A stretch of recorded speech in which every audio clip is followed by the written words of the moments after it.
Good evening, everybody. I'm Mike Collett from the library. I'm pleased to welcome you here tonight to this exhibition. I think it's really, this is quite a large number of people to have here, so I don't know if that's the pulling power of Mr. McNab or the time of the year or what it is, but welcome everybody. If I can get this sorted out, I'll be able to, rather than just look straight at you, I'll be able to turn around and look at people over here as well too. So, in December 1913, Robert McNab, who was, well, among other things, a lawyer, a politician, a farmer, and of course a historian, donated his collection of 4,200 volumes to Dunedin Public Library, well, to the city, I think, for Dunedin Public Library. And he wanted to provide, I understand, the city with a supplement to Hawkins' collection in the Otago University Museum, where it was at that time. It was gifted on condition that it was added to, and he kept lodged copies of transcriptions and notes for some of his earlier published works. So we have continued to add to it too over that 100 years. So tonight I'm just going to sort of MC this briefly and thank those who need to be thanked. And after that I'm going to invite Val Lang, who's a former McNab New Zealand Room librarian, as it was then prior to it being called Heritage Collections, to say a few words about Robert McNab. It's a pleasure to see you again, Val, a former colleague. It's really nice to have you here. So tonight I'm thanking, I think, for this exhibition. So this one, I'm told, is a real team effort, with 7 members of the Heritage team directly involved in selecting the items and writing the captions. Lorraine, our current Heritage Collections librarian, tells me that I'm supposed to read this out. The logistics involved in bringing it together led to one or two errors in the case list, of which we are aware. Ask those present to bring any anomalies to our attention so we can prepare an errata slip. To make that sound like a challenge. Who can find the mistakes? What we give you, if you find that, probably free rentals or no overdue charges for the next year or something like that, Lorraine. DVD vouchers. Coming down all the time, isn't it?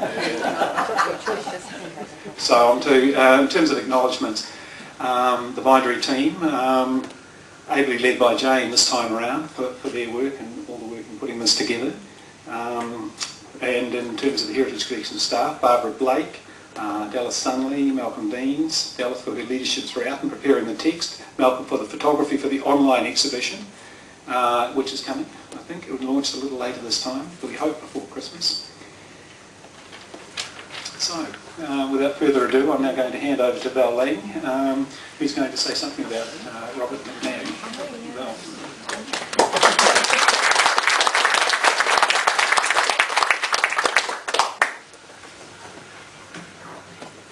Good evening. Can you hear me?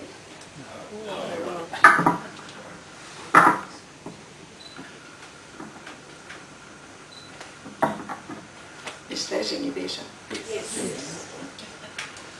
It's a great pleasure to be here tonight and to see so many people known to me and unknown. I'm rather overwhelmed by the scholarly content of those who are present, and I hope you'll forgive me if my remarks are less than scholarly. So without further ado, I'll get into my prepared words and see where we go from there.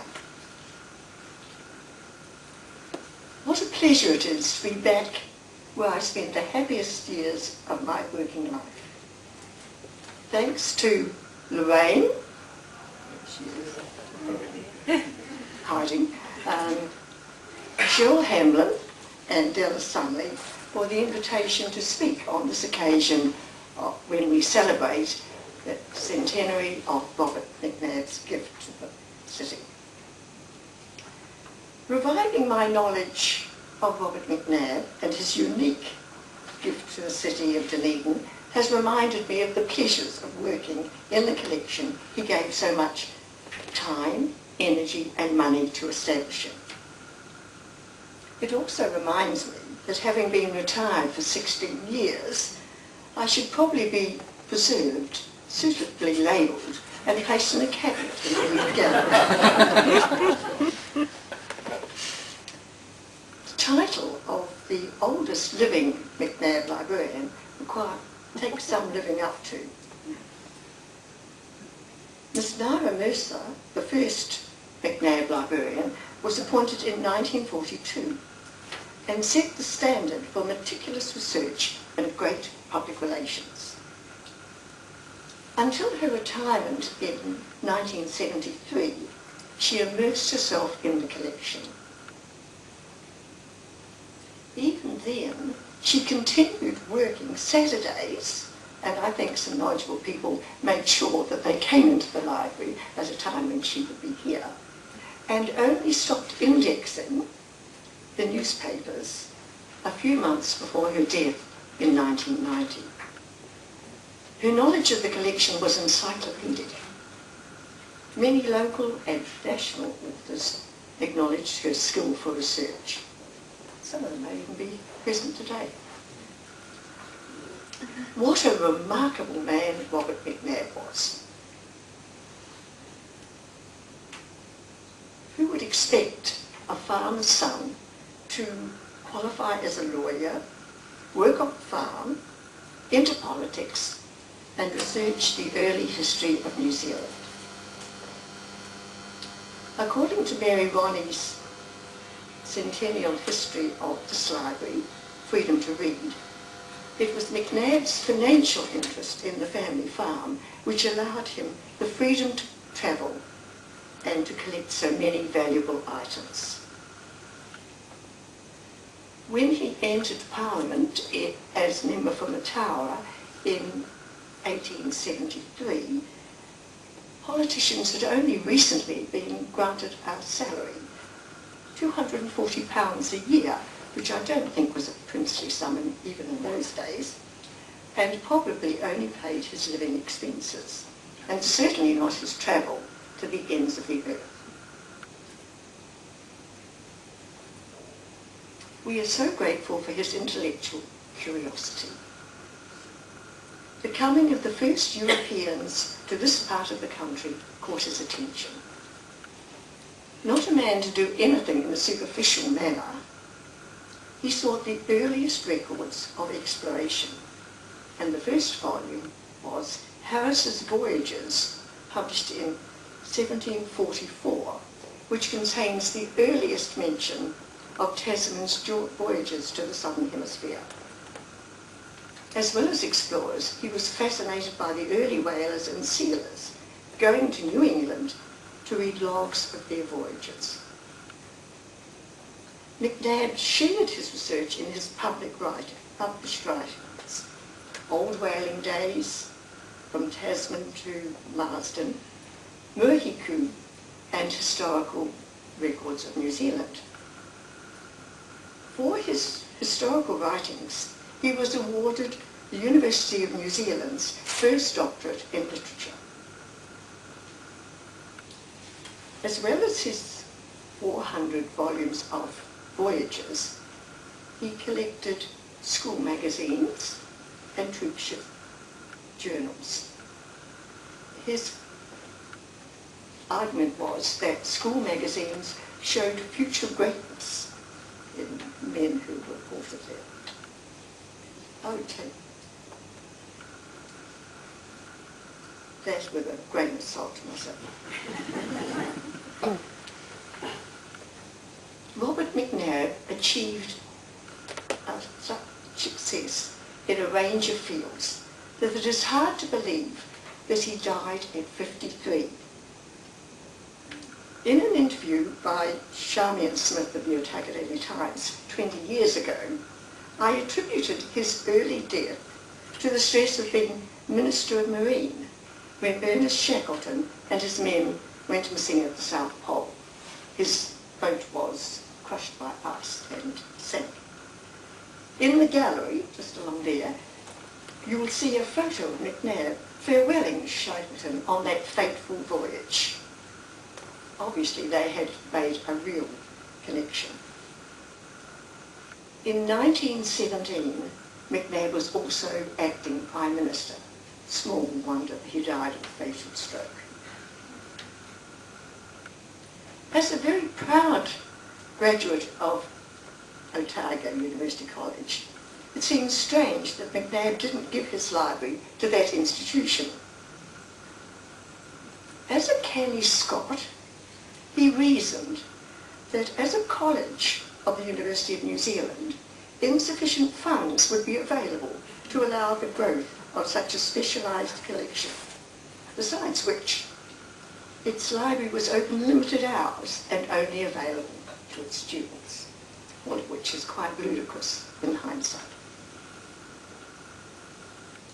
The Dunedin City Council and successive city librarians and library managers are to be commended for honouring the terms of McNab's request by continued funding of purchases and staffing for this collection. It has kept its part of the agreement with McNab that his collection be housed and added to. The original gift has grown in value and will continue to do so, but it is greatly enhanced by regular, judicious purchases of materials with a distinct New Zealand flavour. McNab's gift was of 4,200 volumes, while today the collection totals over 100,000. The range of users of the collection is varied, from the serious researcher, in which I include genealogists, to school children with assignments, the quirky and the downright spelling. Few of my era will forget the transport expert or Mrs. Porterpet. The range of inquiries has always varied as widely as the users. McNab would be delighted at the range of people using his collection. Coming into the third floor these days, I miss the rows of glass-fronted cabinets filled with books. The wide open spaces almost give the impression of a library without books. There has long been the debate between access and preservation. My feeling is that, having worked in both the Reed and McNab collections, that both those men would prefer that their books wore out rather than securely hidden away. The earlier glass-fronted cases with their locks provided visibility as well as security, even if the staff felt like jailers with their heavy rings of keys. The library has always provided space for the collection, initially a room in the Carnegie Library, and since the 1980s, this whole floor dedicated to the McNab and Reed collections.